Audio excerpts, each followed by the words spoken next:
Hey guys, welcome back to my channel, Decode with Shekhar. So today let's talk about the Sparkline function, which I've also used in my last video about Google Finance. Do check out the link on top right. So to understand this function, I've taken some sample data, which is basically the daily temperature for the past 7 days in Delhi. So now I can use the function Sparkline, which takes the first parameter as a set of data to plot it. Now this Sparkline can also take in certain parameters, and again I'll take the same data set, and there are certain applicable options which I can use.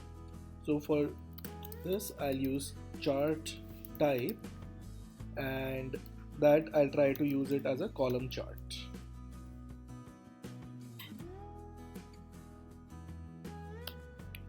And similarly, I can also plot it in the form of a bar.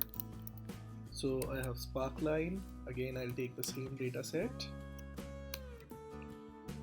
and write the options, chart type, and I'll use it as a bar chart.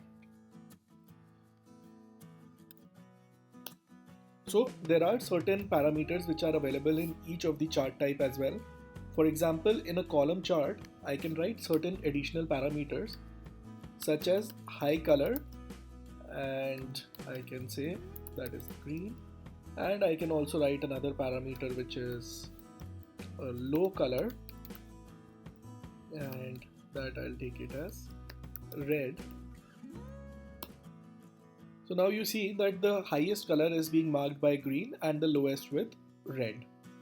So now let's have a look at an example of how can this function be used to identify the outlets that are performing well versus outlets that needs certain attention for a particular fast food chain.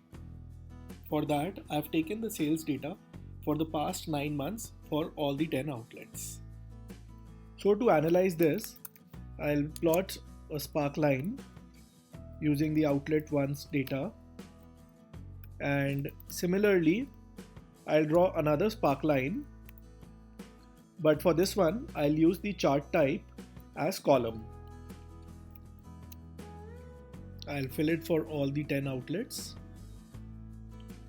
So now from this data, if we have to see at the Sparklines, we can easily see that only outlet 1 and outlet 2 has an increasing trend in the last few months, whereas all the other outlets have either been steady or on a declining sales trend.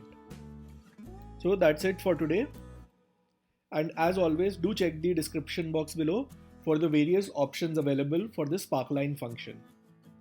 If you liked this video, please do hit the like button and subscribe to my channel for more upcoming videos.